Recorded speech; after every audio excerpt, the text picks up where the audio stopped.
My name is Hester. I'm 72 years old, and I live alone in an old house in Charleston, South Carolina, the same house where I raised my children, where my husband lived until his last breath, and where, every day, I water the plants he left behind. Unless it was done on tragedy, what on a tree. I've always been discreet, the kind that prefers to observe in silence than to argue. But tell me, Mike, what would you do if you found out that someone in your own family stole from you, and still exhibited the robbery in a hall full of rich people, as if it were hers? It may seem like something from a movie, but it happened to me, and it wasn't just any object. It was a ring, a rare, historic ring, valued at $3 million. And do you know who took it? My daughter-in-law, the same one who sat at my table, ate my food, and smiled. Nice. Maybe you're wondering, how does someone have the courage to do this to their mother-in-law? How an educated woman, now from a family, is no longer seen as a person. I don't understand. Lost me, and becomes just an obstacle? That's that. Today, I'm going to tell you everything, every detail, and in the end, you will understand how an old woman in silence managed to turn the tables without screaming. Because respect, when you lose, there's a return. Talk only ice, but sometimes it comes too late. But before we dive into the heart of this story, I need you to know something. What started with a simple message on my cell phone ended with the police raiding a millionaire party in Manhattan. I didn't scream. I didn't slam doors. I didn't make a scandal. I just made a call, and I saw, from a distance, the world of that woman crumble in front of cameras, champagne glasses, and the looks of important people. Sounds absurd, doesn't it? Well, son, it was real. And if you found it strong so far, know that this was just the beginning. If you've ever felt like you've been pushed aside by someone you created, if you've swallowed your tears so as not to be a burden, if you've ever been silent out of love, then this story is for you. And I ask you, if this touches you in any way, if at any point you think this could be me, leave a like. Subscribe. It's not out of vanity.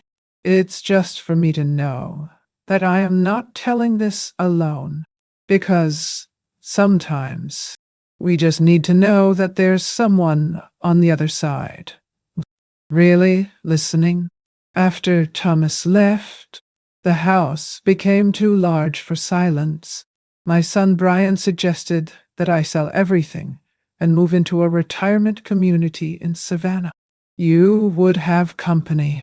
Mom, I was going to play cards, walk, that kind of thing, he said, without even looking me in the eye. I'll tell. I smiled, as I always did when he tried to push me out of my own story. But it was after the funeral that everything really changed. Brian returned from Boston with his wife, Kimberly, a woman I've always thought over-polished, went on, elegant, talkative, friendly with those who mattered. The kind that doesn't look the waiters in the eye Oxorb nowhere turn eye, but knows the names of the gallery owners. At first, she came with flowers, brought an apple cake, and said that the house needed life. I accepted, left. I thought that perhaps a female presence would be good. Quite a mistake. Within a few months, Kimberly had put new paintings in the living room, replaced the old rugs, too heavy. Hester, no one uses that these days, and suggested that I get rid of my grandmother's cabinet. We can donate. There are people who need it. You know? No? I just shook my head. Brian kept quiet, working on the laptop, oblivious to what was happening around him. Oh, it has always been like this. Good boy. But without courage for conflict. When she referred to me as the cutest little lady in the South, he just laughed. But I knew that was not affection. It was minimization. Gradually, I was reduced to a nice knick-knack in a corner of the house, a name on the invitations, a silhouette in the Christmas photos. Kimberly began organizing dinner, parties, charity meetings, bridge afternoons with Charleston's high society ladies, people I had known since I was a young girl, but who now looked at me as if I were an extra in my own home. And when they invited me to sit down, it was with that tone of condescension, as if offering politeness to someone out of place. There was one detail that only I noticed. Kimberly never touched sentimental objects without first belittling them. Once, she pointed to the picture frame with Thomas' picture and said, "That smile of his was very from the past, right? Man of that kind no longer exists." I smiled. Wow. But my hand trembled. Gradually, I began to notice small absences. A chandelier disappeared from the shelf. And an old necklace, which was in a box in my room, disappeared. She said, "Well, you must have gone with the donation things." And Brian, he remained mute, sitting working, as if the outside world didn't concern him. Then, one Sunday, she brought a decorator. The girl barely greeted me. Kimberly walked around the house, pointing out, "This sofa is enough. This armchair is sad. This picture of her great-grandmother, you can take it away." I was in the hallway. I heard everything. I didn't get in. I just sat on the balcony bench and stood there, with my hands crossed in my lap. And in that instant, I felt it. I felt like I was being erased from my own history, replaced by modern cushions and a good lighting project. Tell me something. Has it ever happened to you?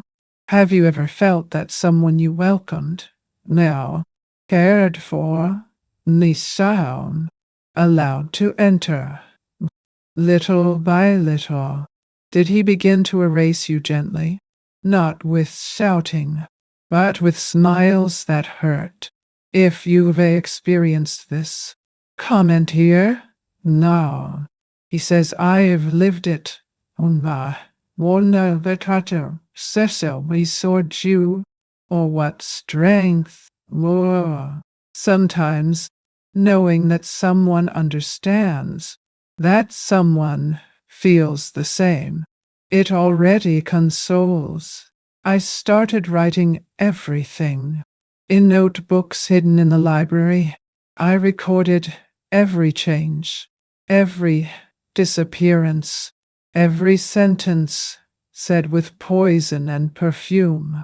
Not because I wanted revenge, but because my memory had already endured too much, and I didn't want to be told one day that I imagined everything, that I was confused. And it was on one of those gray afternoons, when she was organizing another charity dinner and asked me nicely to stay upstairs, that I realized it was no longer my home. I was being tolerated, almost a nuisance, like a souvenir that no one has the courage to throw away. But that bothers the decoration of the room. But what Kimberly didn't know, it's just that inside, in that house, there were things that she would never understand, things that weren't for sale, nor to be shown at parties. And one of those things, it was the ring. Thomas' ring. The ring he gave me with a promise, and that she would soon dare to touch. And that's when everything started to change.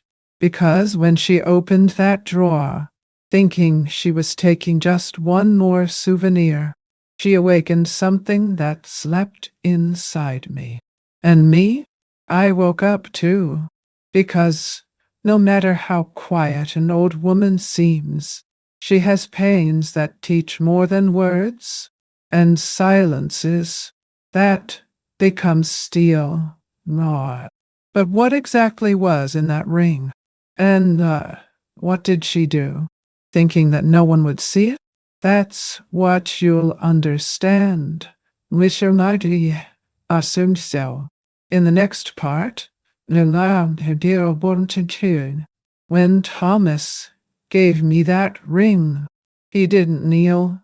Mom, he didn't even need to. We were sitting on the bench at the train station. Wow. Returning from a trip we took to celebrate our 30 years of marriage. He took it from a small velvet envelope, his hands still dirty with dust from the path. Wow. And said, "Whoa, this is my grandmother's. He went through the war hidden in the hem of a skirt. Ah, if one day life turns its back on you, that's what you'll protect yourself with." I never forgot it. The ring was made of pink diamond. Oh, rare, delicate, no, not that, almost shy of being so pure. It was not to be used. It was supposed to be kept. Thomas has always had this way, quiet, but accurate. While many spoke of leaving an inheritance in a will, he preferred to prepare everything in life. He spent 40 years assembling a collection of art, books, no, objects, and a few pieces of jewelry, all documented, appraised, insured. Oh, but few people knew that. Not even Brian, our son, was included in these details. Thomas said that the modern world did not respect history, only appearance, and that the value of things was in memory, not in brightness. Therefore, Nerdom, everything was under my responsibility. With the support of our trusted lawyer, Richard Harris, after he left, this responsibility became a burden. Each item in the house now has a name, a memory, a secret. Well, and I wrote it all down in folders, notebooks, envelopes. Oh, Kimberly thought I was a hoarder. He said, "This house is a museum of melancholy." But he did not understand that there were roots there. When she proposed to donate Thomas books because no one else reads, I almost fainted. There were hidden letters, pages with his notes, small notes that he left me between chapters. She never knew, but once she threw a bookmark with his handwriting in it. He'll be right back. My Hester, one. I recovered in silence. I started to hide the most important things. I changed the place of the records, created codes, took copies of everything. And the ring. The ring. This one I hid in the old safe, in the closet that she thought was ridiculous. I never mentioned its value. I never showed it, because he knew that was not jewelry. It was a shield. Us. When Kimberly started having friends over at home, she would take them upstairs and say, "One, my tolerated crown, all stilts. That part is a living relic. Everything smells like the last century." They laughed, and in a sense to everything from the garden. Pruning roses that she said didn't match the facade. Once, I left a ring in a smaller safe in the bedroom, just to see. And I waited, because those who are hungry for power, he never resists tasting. She thought I was forgetful, distracted, too old to notice details. But what she didn't know is that every woman who survives decades of silence learns to see in the dark.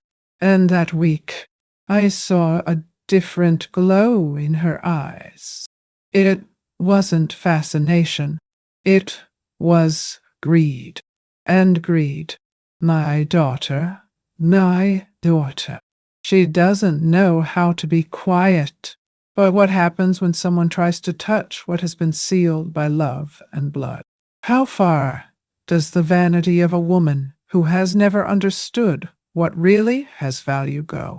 You'll find out, because what she did with that ring, it was just the beginning. That afternoon, the house was busy. Kimberly moved around the rooms with clipboards, dragging furniture one down, coordinating flowers and waiters. There was going to be a charity party, one of those that bring together social columnists, businessmen's wives, and people who speak loudly to show that they matter. I was sitting in my corner, in the sun on the balcony, with a crochet in my hands and my ear attentive. It didn't take long to hear what he shouldn't. One of her friends, a blonde in a floral dress, pointed to the ceiling and said, "Nah, are you going to keep that top the same?" And Kimberly replied, laughing, "Oh, that's still Hester's part, but only for now. When she leaves the scene, I'm going to turn everything into a very modern open concept. Open walls. Now, everything is clear. Minimalist. This house will become a jewel." The woman agreed. Now, shaking her glass, I felt a tightness in my chest, but I continued with the needle in my hand. At that moment, I understood. It wasn't just contempt. It was planning. She already spoke of me as a piece out of place, an old piece of furniture that would be removed as soon as possible. Later at dinner, as I put the dishes in the sink, I heard Brian saying in a low voice, "Kim, no. I think Mom should consider a place more appropriate for her age. Some assisted space. Quieter. This house is too big." She did not answer. She just bit her lips. Satisfied? No. Nice. I stopped right there. Wet hands. Wow. And silence stronger than any scream. Then I went up to my room. I closed the door slowly, numb. I sat on the edge of the bed and stared at the wall, where Brian's first communion picture still hung. It was a simple, nice, nay, golden frame that I had chosen myself. I remembered the day he recited the prayer on his knees, his eyes shining. Where did that boy go? At what point did he stop seeing me as a mother, to treat me like a burden? That night, I didn't sleep. I kept writing. I recorded the words, the tones of voice, the tones of voice, the looks, and a phrase repeated itself in my head. When she leaves the scene, it was there that I realized. They weren't going to kick me out. They were going to erase me, gradually, with politeness and a smile. They would turn me into a decorative souvenir. But I was alive, with weak legs, yes, but with the soul on its feet. Kimberly began to restrict my presence at parties. He said that I needed to rest. In the photos, no. I put myself in the corners. One day, she asked me to change my clothes before going down to the living room, because my blouse didn't match the tone of the decor. And Brian, I said that she only wanted the best for me, as if the good of one woman was to disappear in silence, so as not to disturb the plans of another. But I had already understood. The war was not about shouting. It was one of presence. And I was a nuisance because I was still there. It still took up space. I still remembered who they really were. But what they didn't know, it's just that every woman who is pushed into a corner, sooner or later, now, finds a strength that scares. And mine was about to wake up, because what did Kimberly do next exceeded any limit. And then, there would be no turning back. Want to know what it was? So, wait, because it was at that time that she touched what was sacred. It was a warm afternoon, with the smell of wet earth. I was in the garden, kneeling between the lavender trees, when I heard the faint sound of my bedroom door opening inside. Kimberly thought I didn't notice, but I always knew when she went up on her own. Her steps were not to blame, but they were in a hurry, and I knew the noises of my house better than I knew the back of my hand. I lowered my head, now, continued pruning the stems as if nothing had happened, because that morning I had done something different. I left the small safe ajar, not the main one, the one only I knew how to open, but the old one, a cell where I kept some jewelry and unimportant pieces. And there, with all the calmness in the world, I put on Thomas' ring, not because I had been careless, but because I wanted to see how far she would go. A test, an invitation to greed. and she accepted.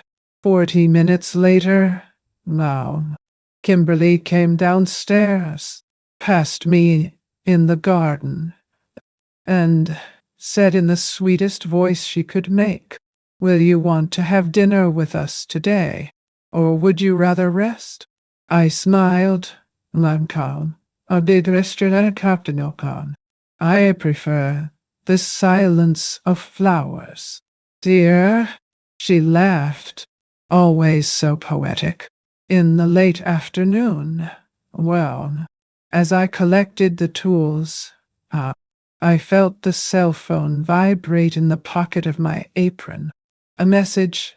"Leah, I took that old ring.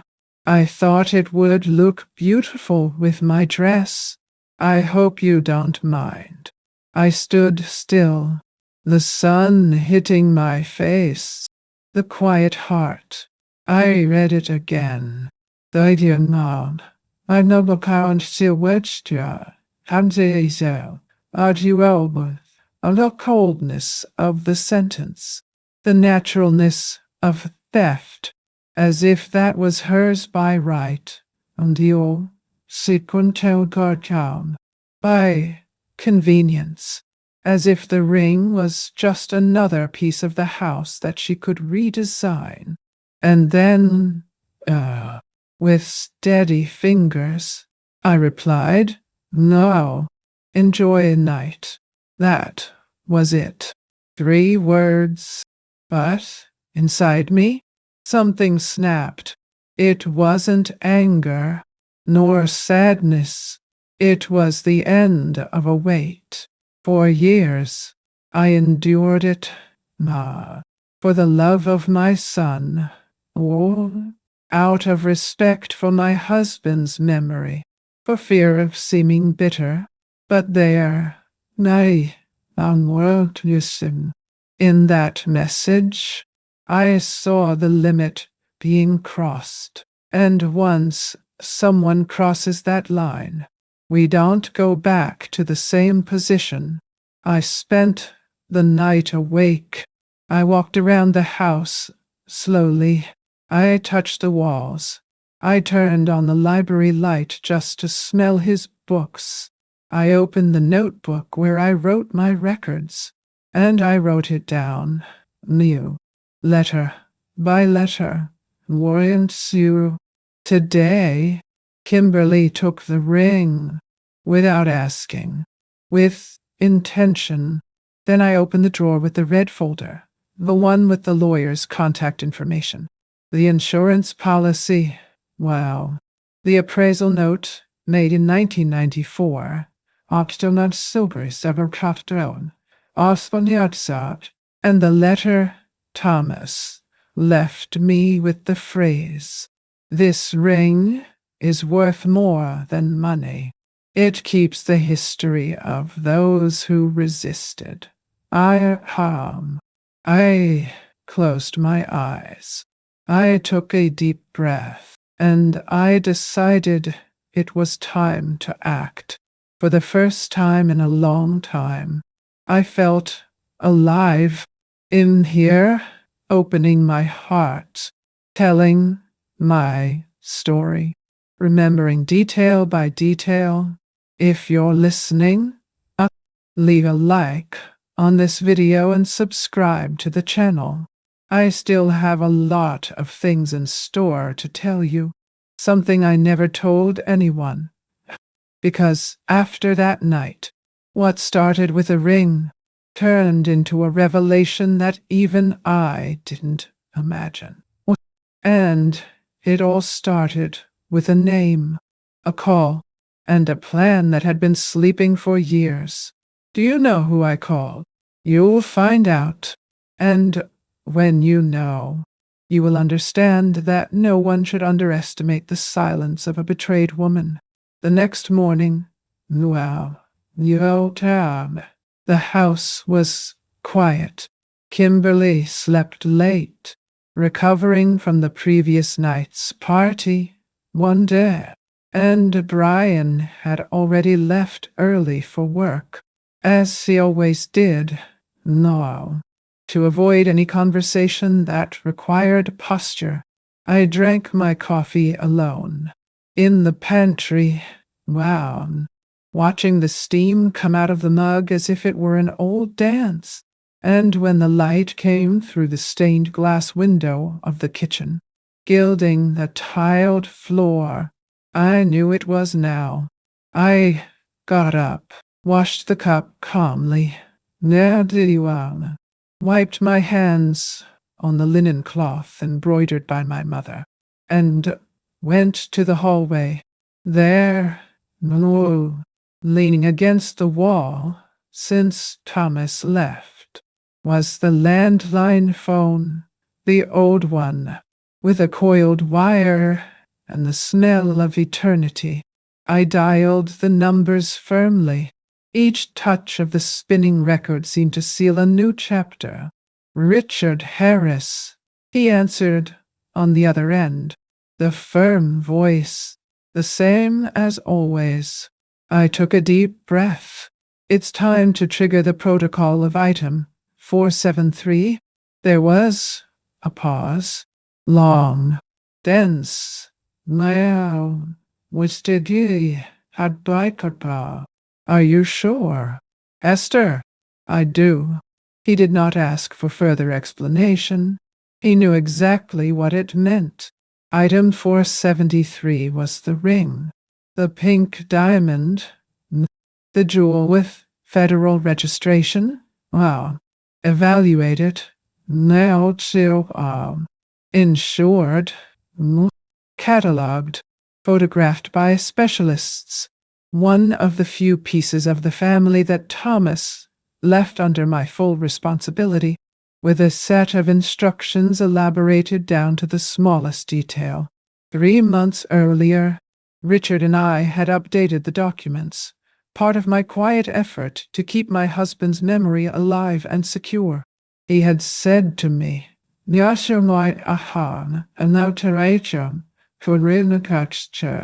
if one day this ring leaves here without your consent, trigger the protocol. And that protocol. This is no longer just a symbol of love. It's a legal issue. And now it was exactly that. I reported everything. Her entry into the room, the absence of permission, the casual message, the ignored amount. Now, Richard listened to everything in silence. Then she told me, Mom, I'll take care of it. Tom, Hester, in a discreet but effective way. And he did. In less than 2 hours, the insurance company was notified. ICE. And as the item was registered with special exclusive possession clauses, any unauthorized movement constituted a breach of contract, and, in cases like this, the local police needed to be called immediately to register aggravated theft. It was all legal.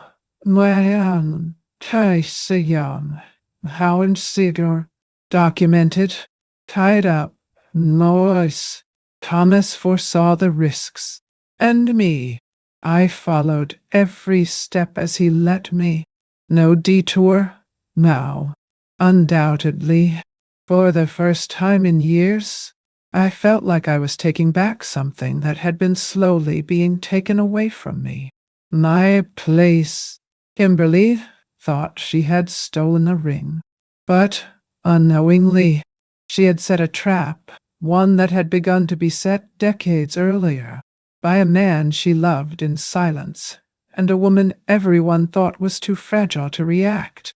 But there was still one detail missing, because the ring was outside the house, and the place where she went to show it. I was going to turn everything into a movie scene. Want to know where she had the courage to use it? That's that. Even I was surprised. And when I knew, I smiled. I nurse Vivi Agdeda, because there, Norney, at that event, she signed her own destiny. One. Kimberly always wanted to be seen. It was what she wanted most. Looks, attention, wow, fake smiles that would confirm what she was trying to prove. That she belonged to a more elegant, thinner, more exclusive world. So, when she was invited to that benefit party in Manhattan, she didn't hesitate. It was the event of the year. Celebrity, press, columnists, juvelers, on one town, philanthropists, and she, in the center, then, finally at home, among the rich. She chose a golden dress. Adjusted calm, how easy waity. Just right. He had his hair done in a very expensive salon on Park Avenue, and on the finger, one, as if it were just a detail. Put on the ring. My ring, my ring, the ring of Thomas' grandmother, who survived hidden in a skirt hem during the Nazi occupation of Lyon, a symbol of resistance from the family. And there he was, under the lights of French chandeliers, twirling between glasses of champagne and curious fingers. They said, "Wow, what a beautiful piece. It's old, I know, with your care, right? It looks like royalty." And Kimberly smiled with satisfaction, replying dismissively, "Oh, something from my husband's family. I found it lost in a drawer. Now I'd buy Tom, and citizen Sisuan." Her face was shining. On the show, how come? She was, finally, what she always wanted. Why, enter. But what she didn't know, and no one in that room did, was that this ring wasn't just pretty. It was traceable. I logged, nugged, and monitored me when Richard called me saying, "The police have been called." I was at home with my hibiscus tea, sitting in the rocking chair, walking on. I didn't tremble. I just closed my eyes and heard the kettle still beeping softly. At 9:17 p.m., two detectives from the New York Police Department entered through the marble door of Metropolitan Hall. They didn't come running. You're sicard. Why? They didn't make a scandal. They just walked with authority. One of them approached Kimberly with a card in his hand. "Mrs. Heinichion Oxtably Sam. Kimberly Weller, we received a theft report involving a high-value piece of jewelry. We need to verify the origin of the ring you are wearing." She froze. Brian, who was standing next to him, tried to intervene. That must be some mistake. But the detectives were firm. The item in question is listed as a protected historical piece, with an exclusive possession clause. And we have insurance records activated for theft. Can you accompany us to a reserved room? The guests fell silent. Some backed off. Nilo. Other filmed. Oh no. Because today, nothing escapes a cell phone. Kimberly was escorted. Nan Algerian. He had his cell phone confiscated. Unconfiscated. The photos of the ring were taken right there, in front of two witnesses. An expert from the insurance company was present and confirmed, without hesitation, Willis, original part, line tail, pink diamond of European origin, 20th century, registration 473, current valuation, now $3 million, Hactican Sobaccord, 3. She tried to explain.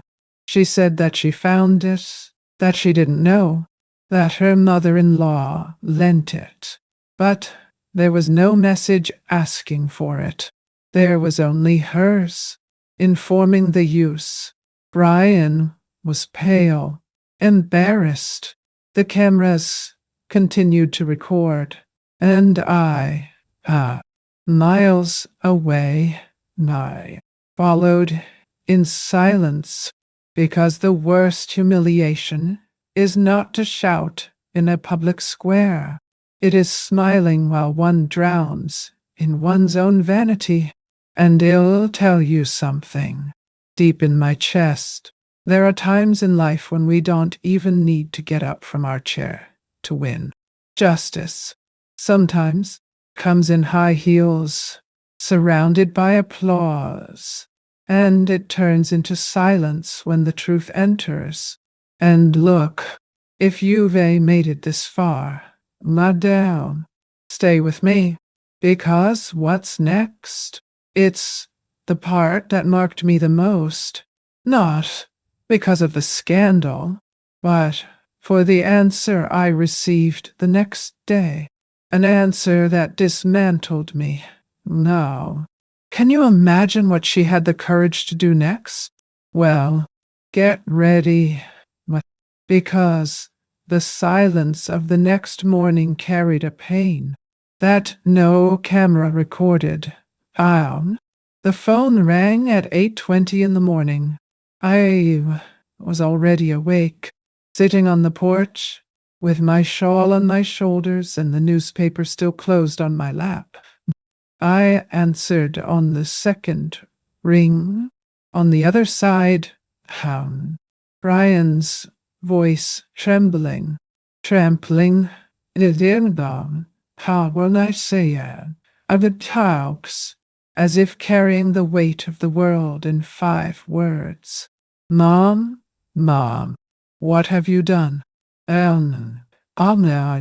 I took a deep breath, closed my eyes for a moment, and replied, no, without raising my voice. Good morning, Brian, he continued. Always sit down.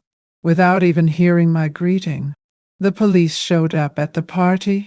Mom, they took Kimberly to a room. Took pictures of the ring.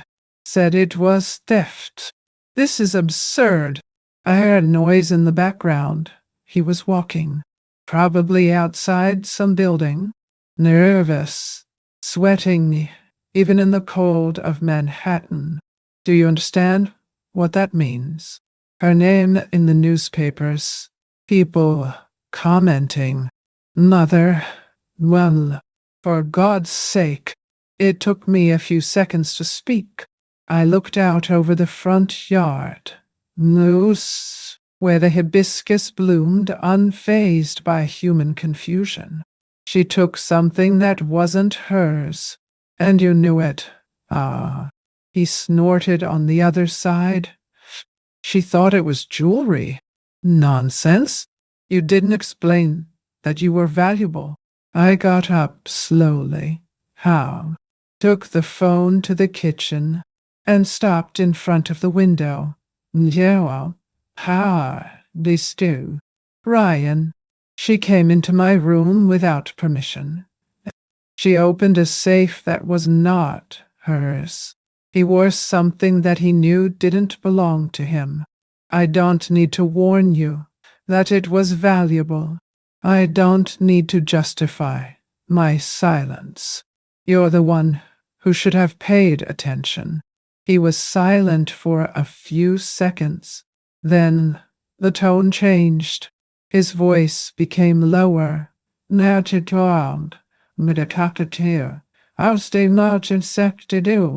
Almost fragile. Are you really going to let this go forward? Are you going to destroy our family because of a ring? And it was there, in that sentence, that I felt my chest tighten. The son I cradled, who I protected from thunder as a child. Now he accused me of destroying a family for protecting my dignity. I leaned my forehead against the cold glass and said, in a firm, clean voice, it's not about a ring, Brian. It's about respect and about 10 years of silence. A silence that you have mistaken for weakness. On the other side, he did not answer. He remained silent, and in that silence, I realized what I already knew. He never defended me. He was never against it, but he was never by my side either. Always in the middle, always safe.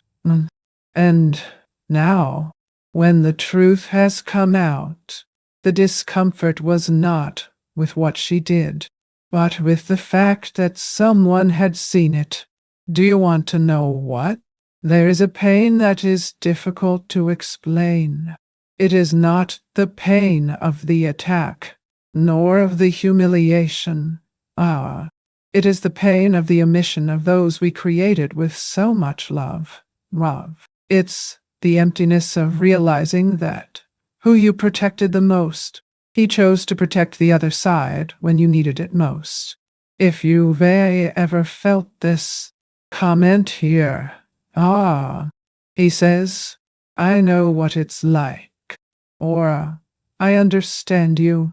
Sometimes, just knowing that someone has been through this, it already gives a certain consolation.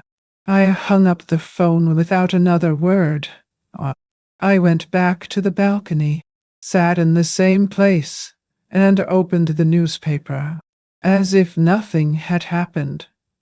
But inside, something in me had closed in. I knew that. From that moment on, the masks were going to fall off one by one, because the next day, it wasn't Brian who showed up. It was her. And he didn't come to apologize. He came up with another plan, one that made me realize that the party, it wasn't over yet, and that her next move, it would be the most dangerous of all. 2 days after the scandal in New York, I received an unexpected visitor, Richard Harris. Now, my lawyer,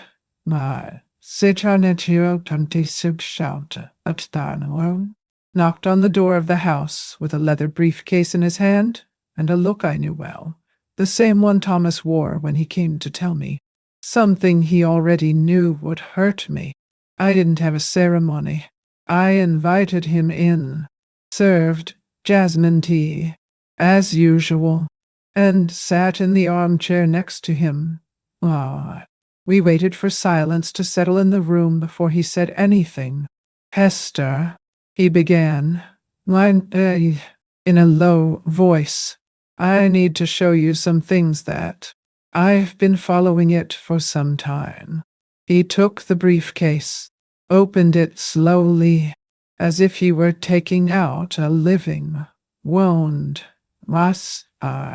From inside, he took some photos, receipts of lines, sales documents, and records of transfers made in the name of third parties, all linked to antique shops, low-key jewelry stores, and smaller auction houses off the Charleston circuit. The images left no doubt. There was the bronze lampshade that stood on Thomas' desk. the marble sculpture that my great aunt brought from Europe, his father's pocket watch, missing for 2 years, and it in long, on even the silver chalice of our first Christmas dinner. She started small. Richard explained, "No, you sold them as if they were gifts, claiming that you were getting rid of old pieces. Everything is done very carefully, spaced out, no, so as not to arouse suspicion." My body remained motionless, hands crossed on his lap. Only my eyes moved, fixed on the papers in front of me. I flipped through each page as if flipping through an album of absences. He recognized every object. He knew the smell, the exact place where he was, the story he carried. Said not. So it was worse than I imagined. I mumbled, not as someone who despairs, but as someone who confirms what he has been feeling for a long time, a deaf intuition, which we suffocate to keep the peace, but which never sleeps completely. Richard continued, "Nice, well, the detective I hired found out that she has been doing this for at least 3 years, always in the name of someone else, with intermediaries, but everything leads to it." I took a deep breath. I remembered each time Kimberly hurriedly passed me, saying she was going to donate some things that didn't fit anymore. I remembered the small absences that no one explained, of the pieces that disappeared without fanfare, and the polite smile with which she treated me, while I emptied, album, little by little, the soul of my house. There is a pain that has no sound, that doesn't cause a scandal, that we swallow with breakfast and keep in our chest so as not to bitter the food of others. But there, at that moment, she overflowed in silence, because it was no longer a ring. It was a whole history of disrespect, and not only hers, of everyone who saw it, was suspicious or pretended not to notice. I got up, went to the window, and stood there for a while, watching the slow swaying of the trees in the garden. Hound, Thomas' voice seemed to whisper in the back of my memory. One day, Hester, nay, they will understand who they were dealing with. I turned to Richard. No, and what she took, it's not what hurts me, madame. What hurts me is what she deleted. He nodded, so calm, as if knowing that certain pains are not resolved in court. But I was not seeking ordinary justice. I wanted something deeper. I wanted her to feel the weight of each object she stole, as if it were the look of someone she never respected, the look of an old woman. Yes, but entirely. Attentive when and decisive. And I promise you that all this has an end. And when it arrives, you will understand why some women wait quietly. Because time, sometimes, knows how to do justice better than any law. But before that, there's still one more thing you need to see. A secret that not even Richard knew. A place inside this house that no one has ever encountered. And that's where everything will start to turn against her. Have you ever wondered what I hid inside? Well, I said an idea. Want to show a stark how, and until get ready. Because, until now, no, you only saw the surface.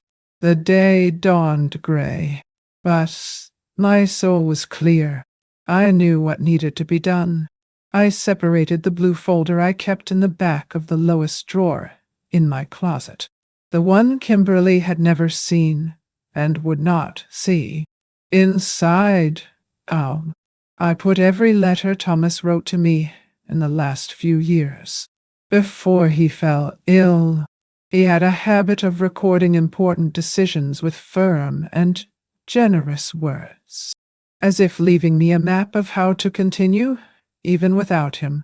I also gathered copies of the jewelry records, serial numbers, Amperi, Wonderdoll, Orchid Soda, appraisals, and a list I had been writing for months. In it, now, each missing object was noted with a date, description, and the place where it was originally located. Memory can fail with names, but never with absences. And that morning, I was going to Richard's office, not as a vulnerable widow, but as the legitimate heir of a history that no one was going to erase. When I entered his office, he looked at me with respect, not with pity, not with fear, with respect. I put the briefcase on the table, opened it slowly, and said, unhurriedly, I want this woman not to step foot in my house anymore. He took a deep breath. Hester, I can't. Do you want to continue with the formal charges? I looked out the window, saw the reflection of my face in the glass, the tired but lucid eyes.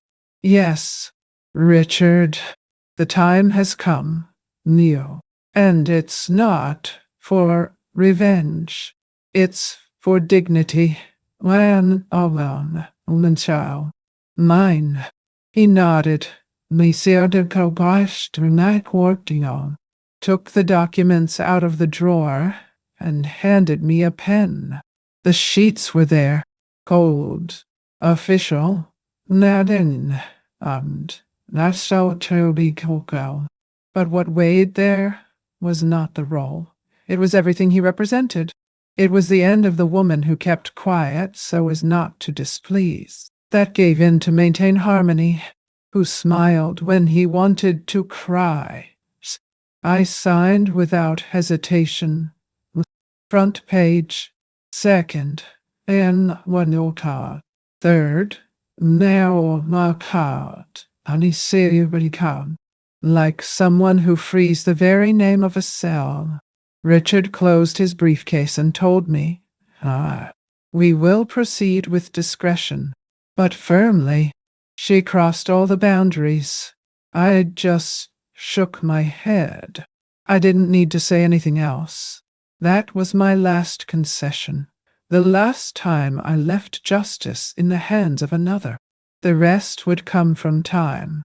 And the truth on the way back home. The wind hit the branches of the trees, and I felt a strange kind of peace. It was not lightness.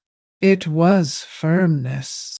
The feeling that, finally, I had gone back inside myself. If this piece of my life can become a mirror or a hug for someone, will it help me to carry it forward? Like and subscribe here to the channel. It makes more difference than you think, because there are many women out there living in silence. And sometimes, all that's missing is to see someone break this cycle, to have the courage to do the same. That night, I didn't cry. I didn't tremble. I didn't write anything in the notebook. I just slept. Really, for the first time in a long time. But what I didn't know, it's just that while I was sleeping, someone moved in secret, because The next day, the doorbell rang. And what was behind that door? It wasn't just a visit. It was a last attempt. A dangerous game. Yeah. And I had to face the darker side of the one I let into my house. Can you imagine what she had the courage to propose to me? Well, get ready, because now it came with its claws out. The doorbell rang at 7:15 in the morning. I was already on my feet, as I always was, gowned, no car, there no boldly bound, combed, home, with my silver brooch on my blue wool coat, the one that Thomas said made me look like a courtroom lady. When I opened the door, there was an officer standing on the porch. Behind him, two more, and a little calm. One of them held a thick, brown envelope marked with a stamp I knew well. Charleston Police Department. I received the envelope calmly. Wow. I read what I already knew. Kimberly Weller, formally charged with aggravated theft, receipt of historical heritage, and connivance in illegal movements of valuables. The investigation report was complete, with details of each sale, name of each buyer, when certified, date, location, and the worst, photos of her in antique shops, her with my mother's necklace around her neck, laughing with a merchant. Once, from her handing over Thomas' watch, wrapped in a blue handkerchief. Everything was there. We served you. Irrefutable. She tried to deny it. She tried to justify herself. He said that he did not know the amount, that he received it as a gift, that he had verbal authorization, but the truth had already come out of the safe, and this time there was no way to lock it up again. The news spread like wildfire. In less than 24 hours, local newspapers were carrying scandalous headlines. Southern socialite implicated in millionaire theft of family heirloom. On the morning news, they featured excerpts from coverage of the party in Manhattan, with videos of her laughing, toasting with the ring on her finger, now, as if she owned the world. Now, no, that same image was accompanied by the caption, "Centerpiece of Federal Investigation," because, yes, the FBI entered the case. They discovered that some of the pieces sold by Kimberly had been purchased by out-of-state collectors, some already investigated for antiquities trafficking.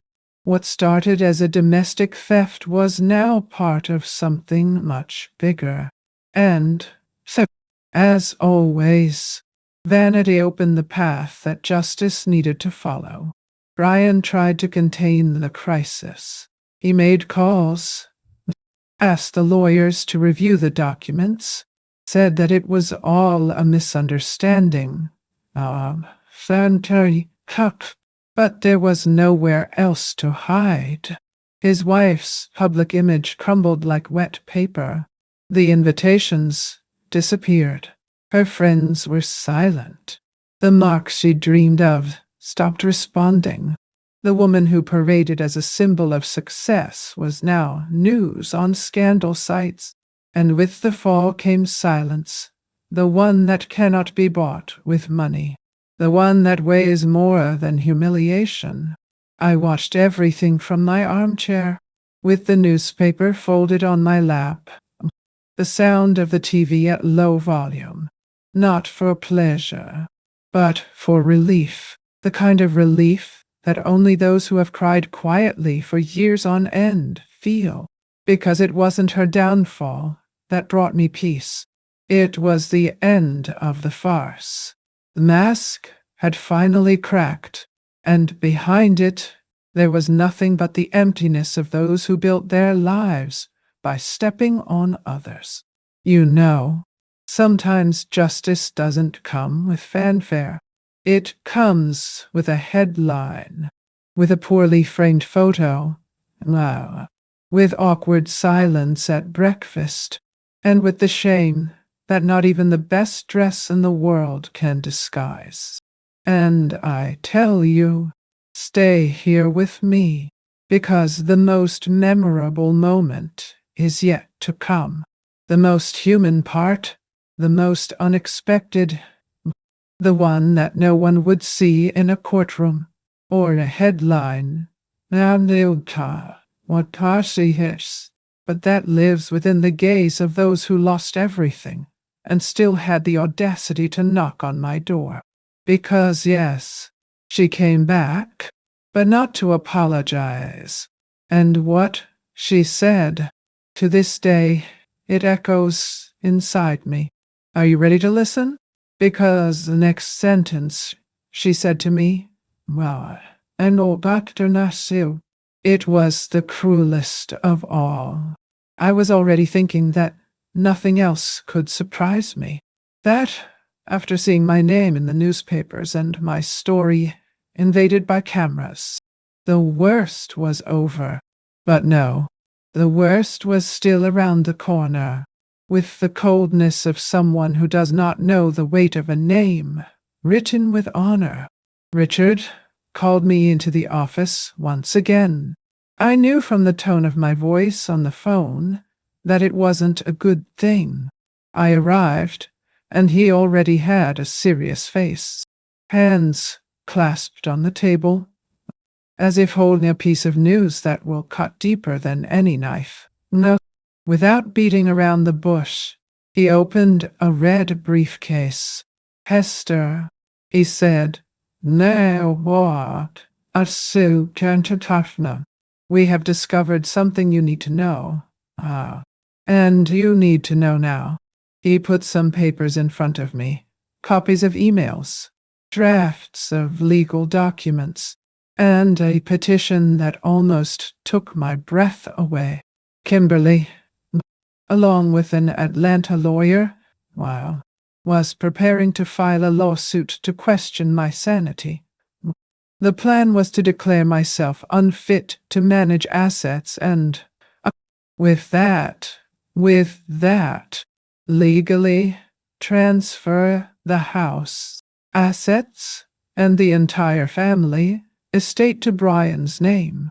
She wanted to erase me, to shut up, to move away, to lock myself in a nursing home as if I were an old nuisance, a dusty piece of furniture that got in the way of the new decoration. My first impulse was silence. Then came a dry, involuntary laugh, as if not believing what he is hearing. Did she want to interdict me? I asked, as if she still needs to hear it again to believe it. Richard nodded. She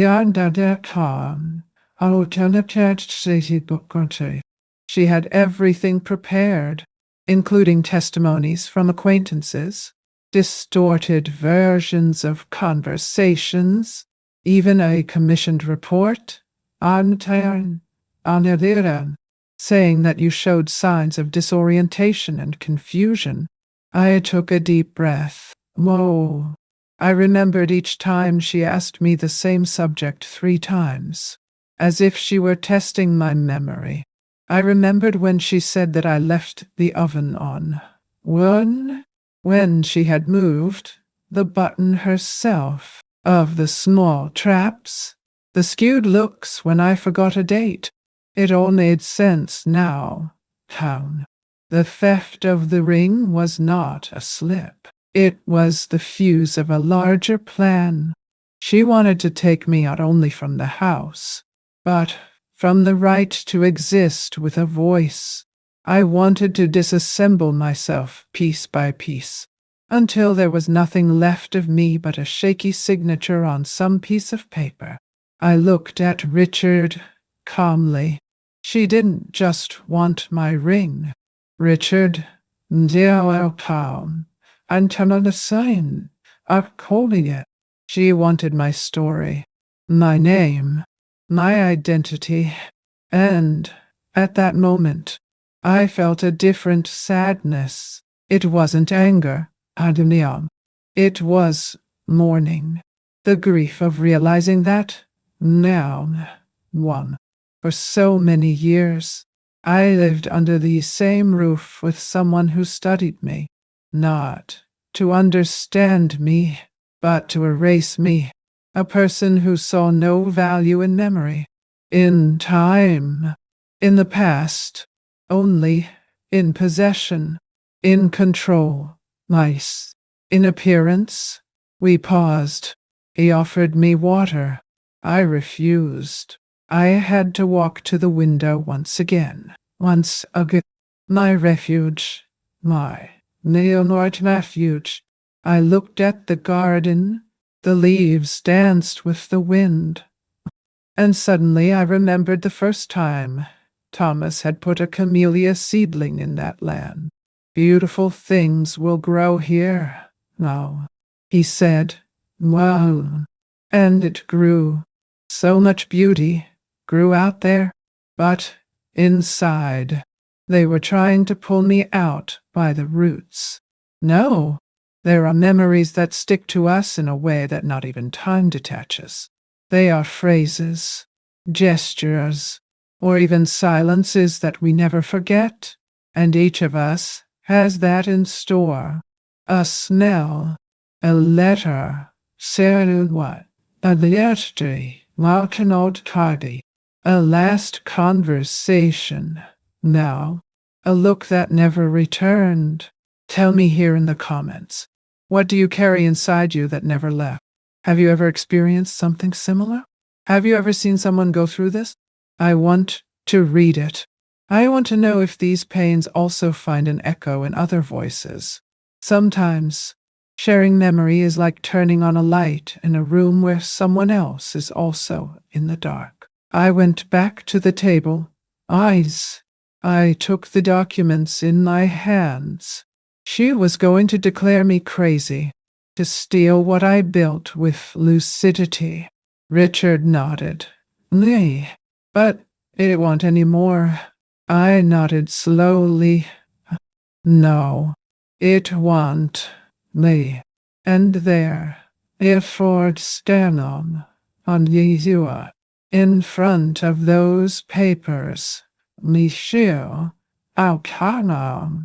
I understood that the theft of the ring was only the surface, that there was behind a cruel and calculated engineering to erase me, like someone who erases a name from a tombstone. But if there's one thing I've learned, no news, it's that old women are not weak. Old woman is rock. And now, it was my turn to show that this rock was not going to break so easily. And you want to know what it was that I did after discovering all this? I went to a place that no one else knows. I swear she has never set foot. And there, I took the last piece from this board, a piece that will change everything. And from here, now dude, that stage to star, the one who falls is no longer just her. It's the whole game she's built. Do you risk knowing what I've been hiding all this time? Well, get ready, because the next part, it is the one she never imagined. The hall of the small civil registry office in Charleston was empty, except for us. Me, Mel, sitting with my spine erect, wearing the same blue coat as the signature. Beside me, Richard, serene, but attentive.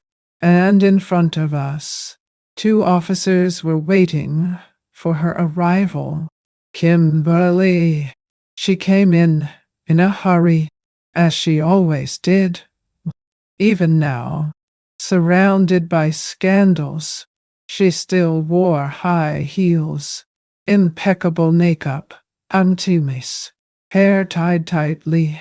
Once it sobbed, but something in her eyes had changed. The arrogant glow. No, not sound. What he had.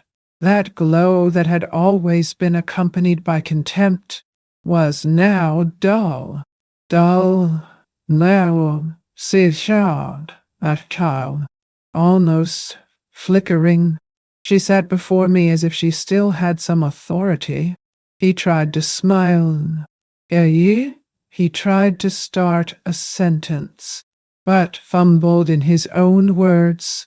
Hester, nah, look, this all got out of control. I never wanted it to get to this point. Alan, we are family. She leaned in a bit, forcing a tone of sweetness that never belonged to me. You know what the pressure is like. The appearances, the small town. I was trying to protect the name of all of us. I remained silent. Richard placed an envelope on the table. She looked at him. Now, confused. Are these the documents of the formal indictment? He asked. Richard replied calmly. Why, not only. It is also Mrs. Hester's answer. No. Kimberly then turned to me. Are you really going to let this go forward? After all, do you think Thomas would approve? And that's when I opened the letter. A handwritten, yellowed letter with the firm handwriting of the man I loved for 40 years. I took it out of the envelope carefully, as if it were his own soul on paper, and I began to read in a low voice, and see none, without haste, with a choked voice, but without trembling. My dear Hester, if one day I'm no longer there to protect you, I want you to know one thing. You are the backbone of our history. Nancy Beckwam, or Deshiwa and so. If someone in our family ever uses love to steal from you, Hester, now, remember, our dignity is worth more than any blood tie, and you have the right and the duty to preserve what we've built, even if it means walking alone for a while. Majatin our soba, Rajder. I trust you, and I leave you with this reminder, Mandis. Never negotiate your peace with those who do not know its value. With everlasting love. Thomas. When I finished, I closed the letter and placed it on the table. Kimberly was silent. Her face had changed. I cried without making a sound, with wide eyes, unable to face mine. No. For the first time, it collapsed, and I stayed there. Now, firm, Liam Sihaya, Mahyari Istinanda, Wasipabite. No anger. Without shouting. Without siwe manikarinunkwa to resay. Without attacking. Just looking at her as if looking at a stranger. Because that's what she was now. A body present. And an absent bond. She tried to hold my arm as I stood up. Please, Hester, Lundistan,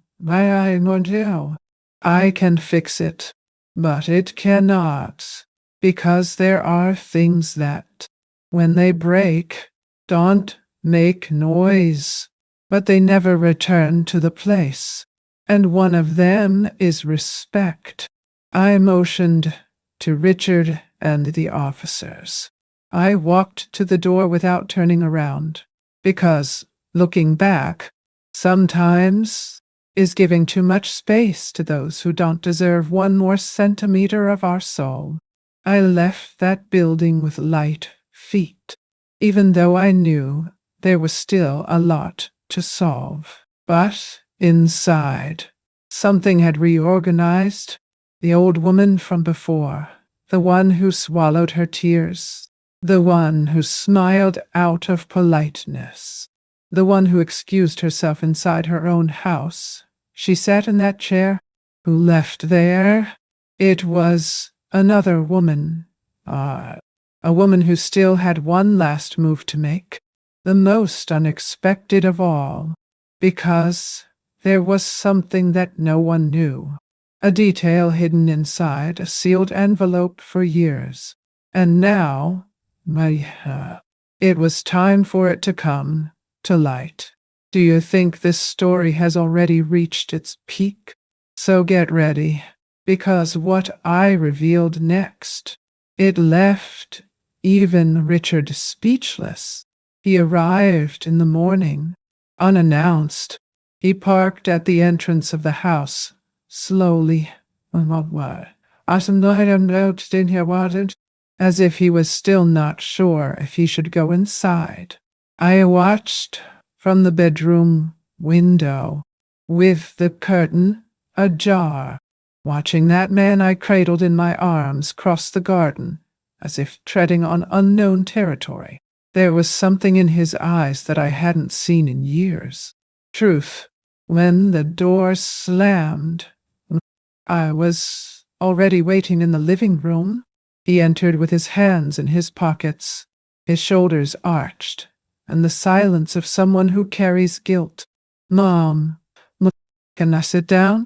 I nodded, and he settled on the same sofa where he had slept so many times, after playing in the backyard until late. Only now, it was another boy in front of me. A man lost within himself. It took him a while to speak. I took a deep breath between each sentence, as if the air was still learning to circulate inside the shame. I filed for divorce. The words came out dry, but not bitter. Not because you wanted to, nor because he pressured me, but because I finally saw it. I saw it all. I lowered my eyes, waiting for him to continue. I saw who she was, Mom, and I saw who I had become. Someone omissive, apathetic, silent, me. Someone who saw you being diminished, ridiculed, treated as a burden, and did nothing. The knot he had swallowed in silence for years now outcropped like a dammed river. I hid behind work, career, travel, excuses. I hid behind her. The pose, the status. I didn't want to see what she did to you, because seeing that would require an attitude, and I didn't have the courage. He rubbed his face hard, as if he wanted to take off a mask. I hadn't loved her for a long time, but it was easier to pretend. Pretend that everything was right, that she was just exaggerated, and why no, that you were strong and could take it. But now, I get it. He looked me in the eye for the first time. She didn't just steal from me as a wife. She stole me as a son. I was silent, feeling the weight of that sentence settle inside me. Because it was true. I had lost my son many years before, not to an accident, not to an illness, but to a slow, almost invisible distancing that turned us into strangers with blood ties. It took me a while before answering, not because I didn't know what to say, but because I wanted my words to be accurate. Brian, you didn't lose me. He looked up in surprise. But now, a young child, you're going to have to win me back. It was not a threat. It was an invitation. A difficult, no, less honest invitation that required presence. I don't want a rehearsed apology, nor empty promises. I want to see you here, on birthdays, on Sundays, when it's time to plant spring. I want you to see me, not as a frail old woman, but like his mother, the woman who carried you, who loved you, and who was almost erased because of your silence. He approached, Nine. Wow. Slowly, Nan Sicklecan, I see, and held my hand. His hands were warm, and he shall, that Arjun Chani Hester, a Aristotle cat, which had like those of a boy, afraid of the dark. And I squeezed, not as someone who forgives everything at once, but as someone who allows me to start over. We stayed there for a while, unhurriedly, until rediscovering the language of affection without screaming, a silence full of presence. After a while, he stood up, looked around the room as if he saw her with different eyes. This house is still beautiful. Mom, she has a soul. I smiled slightly. And soul doesn't reform. Brian, respect yourself. He nodded. Nod. I'll be back tomorrow. Can I? I said yes. He hugged me and left. And I sat there, now, with the cold cup of tea in my hand, and the heart a little warmer. But what he didn't know, it's just that while he was coming back to me, another presence was approaching. And this, he didn't come to ask for forgiveness. He came to try to silence me in a way I never expected. Can you imagine what a desperate person is capable of doing? When do you know you've lost everything? Well, then, prepare your heart, because what came after, Lee, I will never forget. I don't know exactly at what point that story left the limits of my white fence and took to the streets, the newspapers, the television programs. Maybe it was when someone discreetly filmed the confusion at the party in Manhattan, or when the news of the theft of a jewel valued at $3 million appeared in the social columns. The fact is that, all of a sudden, my name, this very common name, which always fits small at the bottom of family photographs, started to appear in the headlines. Elderly woman denounces daughter-in-law for attempted coup and becomes a symbol of justice. The woman who overcame silence with elegance. Charleston watches the fall of socialite Kimberly Lawson. There were many titles, many voices, many interpretations, and, honestly, at first, all of this scared me. Not because I had anything to hide, but because, after so long, being silent, being heard feels like a scream. The letters started coming in first, handwritten by other white-haired women. Why? Some with scented paper, now. Others with crumpled envelopes. They told similar stories of ungrateful grandchildren, of cruel daughters-in-law, and of absent children? No. Of houses transformed into trenches. And they said, thank you. You spoke for us. Then came the emails, the visits. Even a New York producer knocked on my door. A young, educated girl, with sincere eyes and a firm voice. I said I wanted to tell my story in a documentary, not to expose your pain, but to show the strength that exists in her. I asked for some time to think. I went for a walk in the garden, as I always do when the world weighs me down. Outside, the wind danced among the leaves, and I remembered when my house was made up of silences and careful steps, and now, it pulsated. There was movement, people, voices, and it was on that day, when I returned to the classroom, that I said yes, not out of vanity, not out of revenge, but because I understood that telling what I experienced could light a candle in the room of another forgotten woman. Sometimes we keep certain things so deep that we don't even realize the weight they have until we say it out loud. And look, there are things that we live and keep, but maybe by telling, we help another heart to breathe. Though if this story is making sense inside you, enjoy this video and subscribe.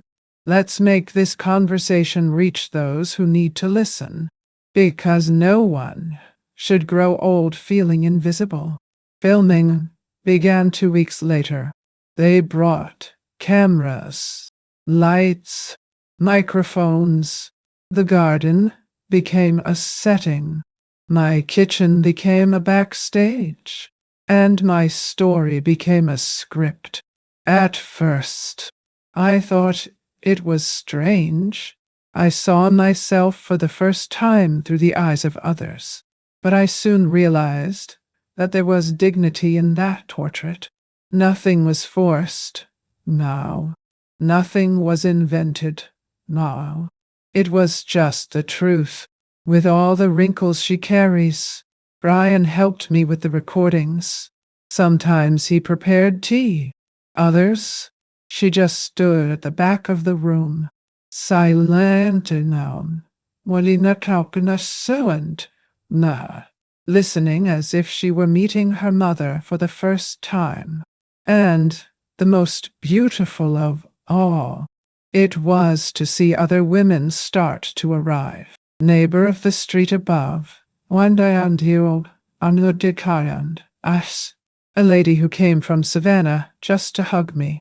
Another from Atlanta, who cried when she handed me a photo of her own safe, violated by family members. My house, which was once called Too Old, became a refuge, an improvised reception center, where stories intersected and hearts beat again with more strength. The woman Kimberly tried to erase became a mirror. It became a lighthouse. And I didn't look for any of that. But maybe Neokai Nonte Habrasegam has been called to do so. The phone rang every day. Invitations to lectures, interviews, recognitions. Even the city of Charleston honored me in a simple but touching ceremony. They said that I gave voice to a generation that learned to love in silence. And it was at this ceremony that a girl of about 20 years old asked me, Mrs. Hester Ornin, do you regret having been silent for so long? I looked right into her eyes and replied, no. How?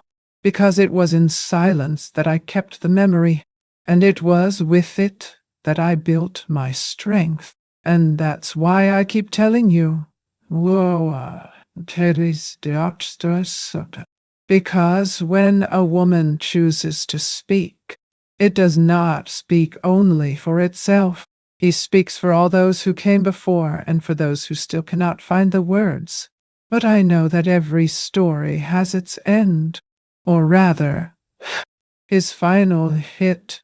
And although the world embraced my version, there was still something to do, something that no one knew. Neither do the journalists, neither did the production company. Whoa, cow. Neither did Brian himself. Wow. There was one last envelope, one that Thomas left me with a clear warning. Only open when you feel the time has come. And that night, after everyone had left, I sat in my room, with my hands steady despite my age, and broke the seal. What was inside? It was more than a roll. It was the key to an outcome that no one, absolutely no one, imagined. Oh, are you really ready to know what Thomas left me written there? Because the next part, it will change everything. I opened the envelope with my fingertips, as if digging up something that had been kept too deep, too long. Thomas' handwriting was firm, as if it had been written the day before. Inside, there were detailed instructions about the property, the historical collection, and something I didn't expect, an additional clause in the will, signed in front of witnesses. Now, that gave me total freedom to decide, in my lifetime, the fate of every piece, every penny, because you've always known who deserves what, and he will know the right time to act. I cried right there, in silence, with the letter on my lap and the memory of him hovering in the room. But I didn't cry in pain. I cried in relief. That was more than a document. It was permission to follow. And moving on, for me, didn't mean looking back with anger. How? It was planting something new on top of the earth that almost became a ruin. The months passed slowly, and the house began to breathe again. The garden bloomed as it hadn't done in years. And one Friday afternoon, how didn't I want? While I was pruning the azaleas, I heard footsteps at the gate. It was Brian, with a shy smile, and a girl next to him. Mom, I want to introduce you to Lauren. She reached out gently. No, it's a great pleasure. Mrs. Lawson? Ha! I noticed something in her eyes that I hadn't seen for a long time. Respect without effort entered. Now, beat it out. They sat on the balcony. Mr. Joe, what is your balcony very hot? And Lauren, matter-of-factly, no, praised the stained glass windows in the room. I had never seen anything like it. This house has a soul. You know? My eyes watered. I wasn't used to selfless kindness. That night, we had dinner together. Brian laughed more than usual. Lauren asked about a bronze sculpture that stands near the fireplace. Is she French? She wanted to know. And I, without realizing it, began to tell the story behind that play, how Thomas brought it from Marseille. In 1972, we just counted on 72 when we made our last trip before the arrival of the children. It was the first time in many years that someone had asked me about something in the house. No ulterior motives, not to evaluate, judge, or sell, but to understand, to value. And it was there, between mouthfuls of roast meat and shared memories, that I felt something I thought I would never feel again: belonging. After dinner, Essinja, Lauren helped me with the dishes. We talked about books, about getting older, about how loneliness can deceive us, to make it seem like life is over, when in fact it has just changed pace. You are an inspiration, Hester. I smiled, not knowing what to say. No. Sometimes, Lauren, we spend a lifetime thinking that we are being strong for holding on in silence. But the real strength, that's when we choose who deserves to hear our story. She nodded, as if she understood, not only with her ears, but with her heart. Ryan started coming every week. Sometimes he brought flowers, sometimes just the newspaper. He sat with me on the porch, asked about my day, told his. No rush, no obligation. We were meeting again, not just as mother and son, but as two adults who learned, each in their own way, not to repeat the absences they suffered. And I, for the first time in a long time, stopped being a piece of furniture in the house. I became her soul again. There was a day, in fact, when Lauren told me something that was recorded. Your house seems to breathe when you tell a story. It's as if everything comes back to life with words. And it's true. How? Because there is pain that sickens the body, but there is memory that heals the soul. No. And if you have been here so far, listening to this story, no, there's still something big to happen, because just when I thought everything was coming together, I received a letter, a different envelope. No sender, no. And what was inside him? It made my hand tremble, as it hadn't shaken in a long time. Do you believe that the past can knock on the door when we least expect it?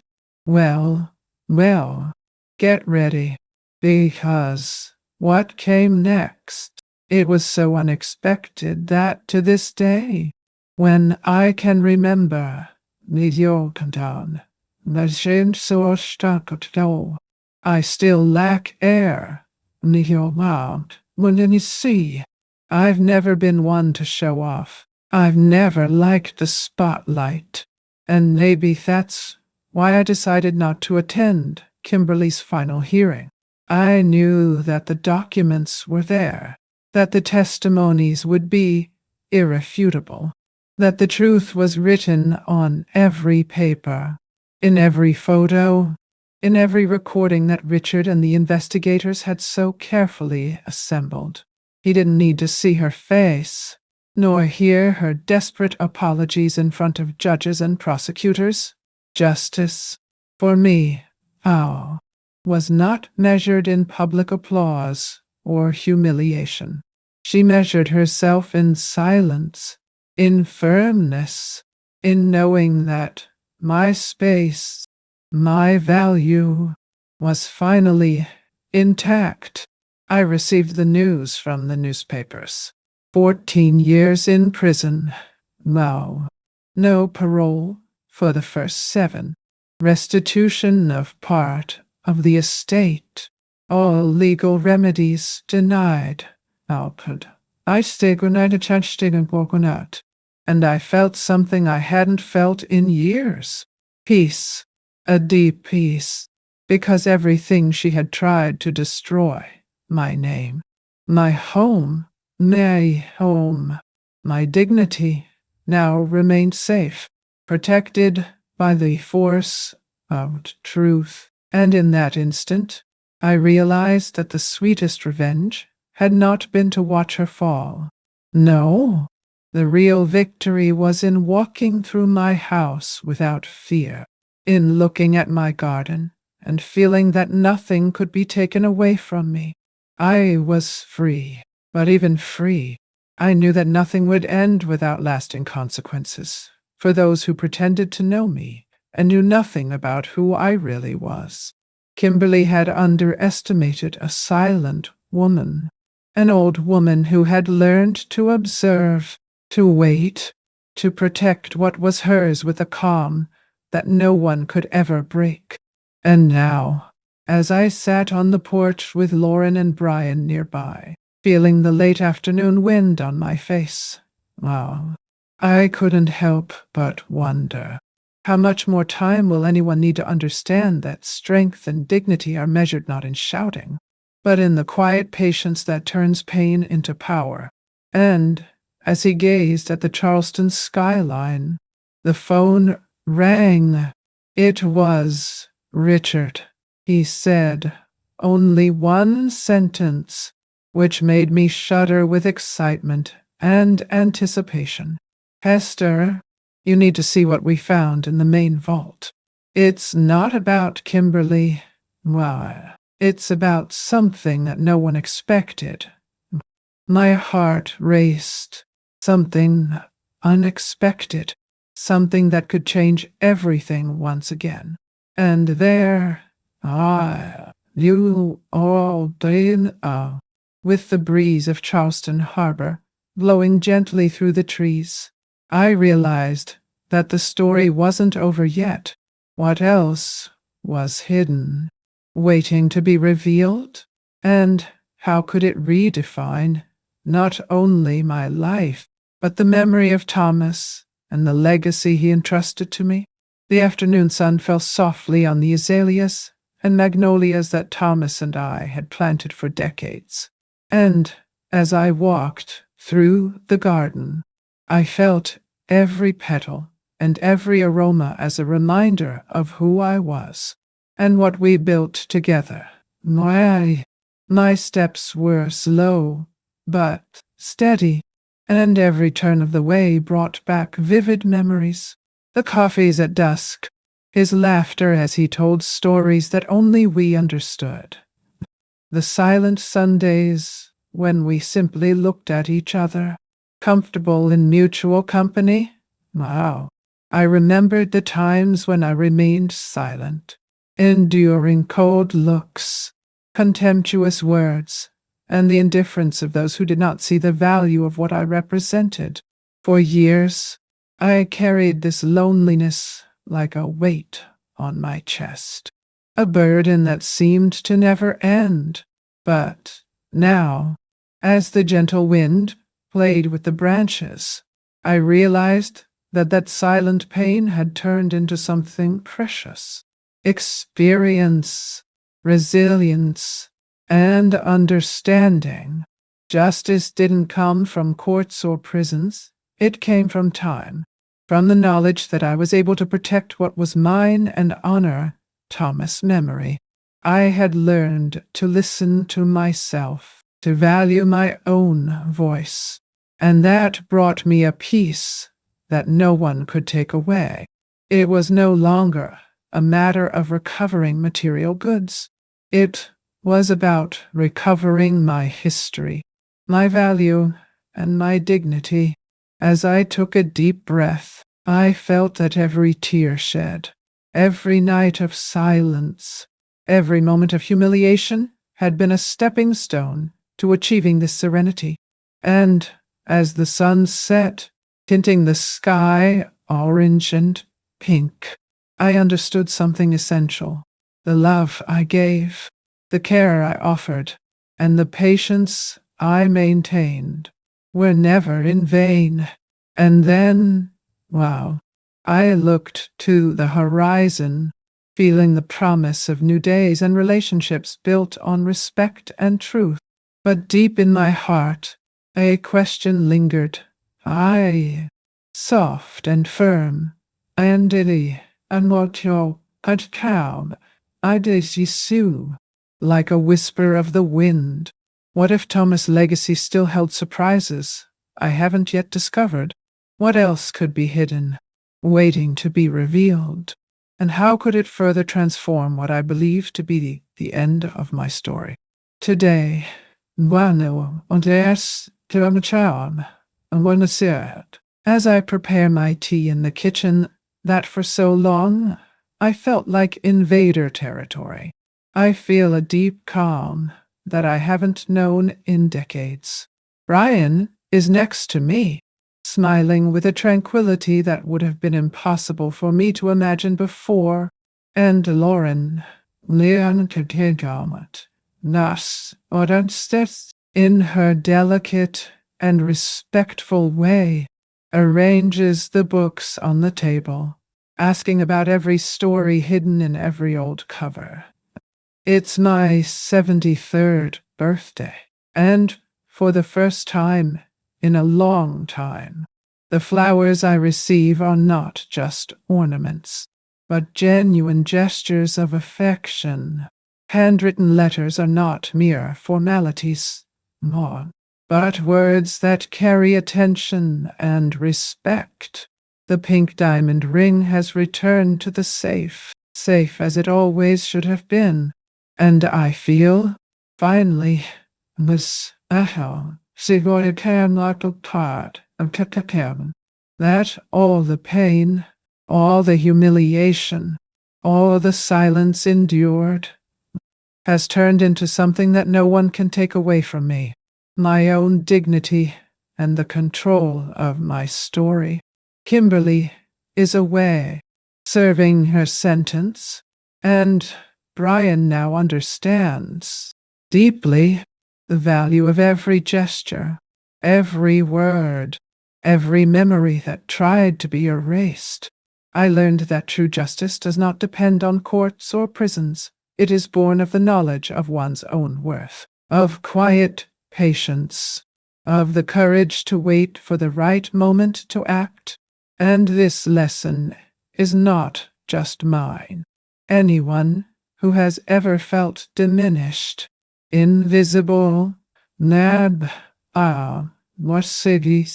or underestimated, needs to know that the strength lies in recognizing one's worth before others decide for you. I want to thank you who accompanied me here, who listened to my report, who felt my pain and my victory. If this video brought some comfort, some reflection, know that your like is like a hug that warms my heart and supports this channel. Your registration is an invitation to come back for the next cafe, for more stories that unite us. Write in the comments of which city you are watching so that we can build together this community of people who value every story, every experience, every learning. And don't forget to activate the bell so you don't miss it when the coffee is brewed again. Don't go away yet. Listen to the next true story that will appear on the screen. Why? Always remember, why each wrinkle tells a story.